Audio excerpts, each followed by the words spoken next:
Olá a todos, eu sou o professor Júlio e estou gravando esse vídeo para ficar mais claro para vocês o que é o janelamento realizado na avaliação das tomografias computadorizadas. Esse é um exame de tomografia do tórax, vocês vão reparar que são cortes axiais. Vou passar sequencialmente primeiro para vocês terem noção do exame todo, de cima para baixo. Então, passando com esse cursor aqui em cima, nós conseguimos reparar ou tentar imaginar o que seria um exame 3D dessa paciente aqui do caso. Bom, era uma paciente com sintomas respiratórios, mas daqui a pouquinho eu falo da doença. Então, reparem, por exemplo, aqui na traqueia dela. A gente consegue, só passando o exame de cima para baixo, imaginar qual o trajeto dessa traqueia. Então, eu vou passar as imagens para baixo. Isso aqui não é o janelamento, isso aqui é o scroll pelo exame. Vocês vão reparar que a traqueia está aqui, continua olhando para ali. Que em determinado ponto ela vai se bifurcar os brônquios fonte principais, os brônquios principais, direita e esquerda. Nesse ponto aqui já bifurcado. Então, aqui, brônquio direito, lembrando que na tomografia computadorizada vocês interpretam que o paciente está com a barriga para cima, a cabeça para dentro do computador e os pés próximos a você. Então, esse é o lado direito e esse aqui é o lado esquerdo no corte axial.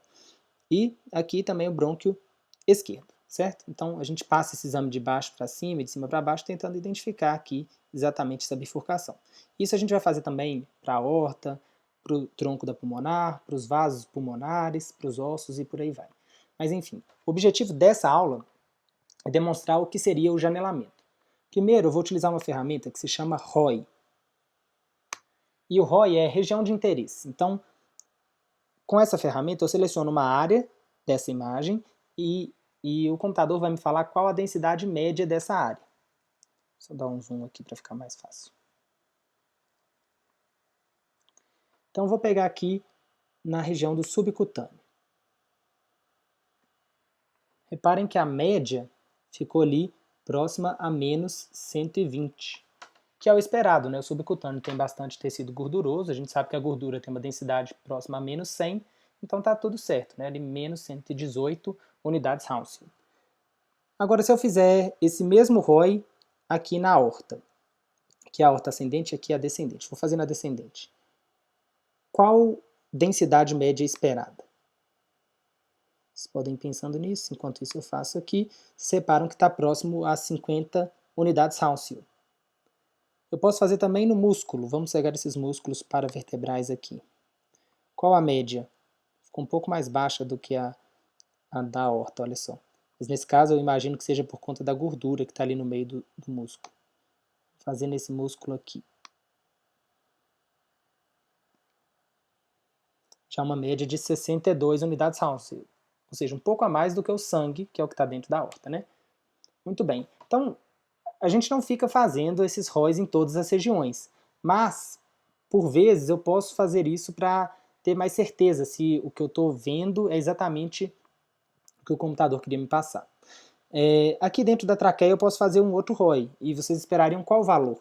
O que a gente tem dentro da traqueia? É ar, né? Então a gente sabe que o ar é menos denso do que a gordura, então eu espero um valor inferior ao subcutâneo. Vou fazer aqui mais um ROI. Reparem que estava lá, menos 953 de média. Então, realmente, o ar é bem pouco denso, né? Muito bem, e eu posso ainda fazer um ROI aqui na vértebra. Vamos fazer aqui no meio dessa vértebra, por exemplo, do corpo vertebral. Reparem aqui. Média de 243 unidades Hounsfield. Agora, que é o esperado, né? Mais do que o músculo, por exemplo, já que tem bastante cálcio nessa vértebra. Agora, reparem nessa região preta aqui, né? Bastante hipodensa. Qual a densidade esperada para essa região? Isso aqui é parênquima pulmonar, certo? Mas o parênquima pulmonar ele não é constituído apenas por ar. Ele tem lá os alvéolos, dentro dos alvéolos nós temos ar, mas também ali nós temos vasos, septos inter e intralobulares, como nós vamos ver mais à frente. Então aqui eu espero uma densidade pouco maior do que a do ar puro, que é o que está na traqueia, porém, com certeza, bem menor do que a da gordura. Até visualmente você consegue perceber que essa região do pulmão está muito mais hipodensa do que a região da gordura. Então vamos lá, fazer um ROI aqui no pulmão, e nós podemos reparar que é uma média de menos 800 em unidades Hounsfield, beleza? Então tá certo, né? Mais do que a traqueia e bem menos que a gordura, conforme esperado. Muito bem. Então, essa janela que a gente está olhando aqui, vou passar uma imagem para tirar essa confusão, essa janela que a gente está olhando é chamada janela de mediastino, no caso do pulmão, né? E ela serve para que a gente verifique essas estruturas mediastinais. Aqui está a aorta ascendente, aqui a aorta descendente, aqui a gente tem já um pedaço da artéria principal esquerda. A gente já não vai conseguir enxergar tão bem as regiões aeradas, porém, linfonodos, massas mediastinais, a gordura pré-mediastinal a gente consegue enxergar aqui também muito, muito bem. Os músculos que fazem parte da parede torácica, músculos intercostais, esses músculos aqui que também são bem vistos, bem como o subcutâneo é muito bem visto nessa janela. Porém, vocês podem reparar que tem uma alteração no pulmão aqui, eu não consigo distinguir muito bem o que é isso. Parece mesmo uma densidade assim mais líquida, mais próxima da aorta. A gente pode colocar o ROI ali para verificar qual a densidade média. Reparem que ela tá próxima a 0, né?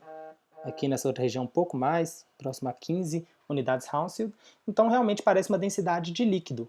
Mas eu não consigo enxergar muito bem o parênquima pulmonar nessa janela aqui. Então o que a gente faz é o chamado janelamento. Eu vou mexer com o mouse, com essa ferramenta aqui, ó, que tem um espectro aqui de preto até branco, né? Ou seja, são as escalas de cinza.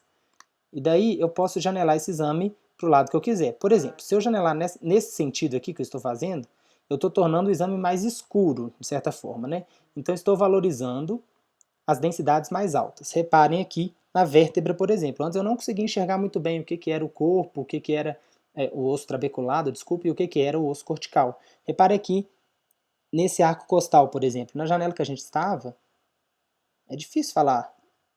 Dá para perceber que aqui tem uma cortical, mas é difícil de falar, né? Agora, quanto mais próximo do alto deixar esse exame, mais escuro ele vai ficar, porém, mais evidente vai ficar para mim o que é o osso cortical e o que é o osso trabecular. Então, aqui no osso trabecular do corpo vertebral, tem ali próximo a menos 180, aqui no osso cortical, por outro lado, eu já tenho uma média muito maior, chegando lá próxima a mais 400, beleza? Então, se eu quisesse procurar por uma fratura óssea, essa janela óssea seria muito melhor. Por outro lado, se eu quiser procurar por uma alteração pulmonar, eu preciso de uma janela pulmonar, que é exatamente valorizar as densidades mais baixas. Então aí eu vou no outro sentido. Reparem que agora, nessa janela que eu fiz aqui,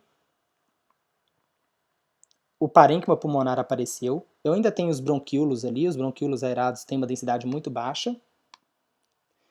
Porém, eu não consigo mais distinguir o que é cortical e trabeculado ósseo. Bem como é difícil distinguir o que é gordura e o que é músculo. Nessa janela eu até estou enxergando, mas não é uma boa distinção aqui. O que eu acho que é importante de perceber é que isso é só um pós-processamento. As densidades absolutas continuam as mesmas. Por exemplo, se eu colocar um ROI aqui, subcutâneo, vocês vão reparar que continua sendo uma média de menos 120, ou seja, 120 unidades Hounsfield negativas. Então, no subcutâneo sempre vai ser isso. Eu só estou mudando o modo como o computador passa para mim essa informação. E por que isso é importante?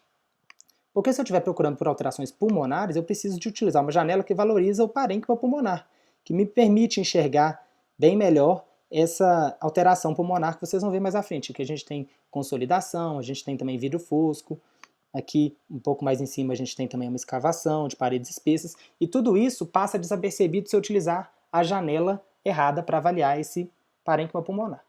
Então, a gente faz isso dessa forma, né, só mudando o mouse de um lado para o outro, como eu disse. Você tem dois parâmetros aqui, um é a janela e o outro é o nível, mas a gente pode... Eu não vou ficar entrando nesses detalhes técnicos. O importante é saber que, por um lado, eu valorizo o mais escuro, por outro lado, eu valorizo o mais claro. E também existem janelas prontas, que é um modo mais fácil de se fazer. Normalmente tem um atalho aqui no computador que eu posso apertar, um para a janela de mediastino, 2 para a janela óssea. Essa aqui é uma janela, parece uma janela para AVC, né, uma janela para parênquima encefálico. 4 para a janela de pulmão, 5 para uma outra janela que serve para endoscopia, e assim sucessivamente. A gente usa basicamente janela para avaliação do pulmão, né? A gente usa basicamente janela mediastinal, que é essa, a janela para parênquima pulmonar, que é essa aqui, e também essa outra janela, que é a janela óssea. Se fosse avaliar o encéfalo, a gente usaria a janela de partes mole, seria mais essa aqui, que seria uma janela que é mais sensível para AVC, por exemplo. Mas enfim, basicamente é isso. Vocês não precisam se preocupar em saber fazer esse movimento com o mouse. Apesar de que o radiologista fica o tempo inteiro fazendo isso, vocês podem simplesmente utilizar dos atalhos.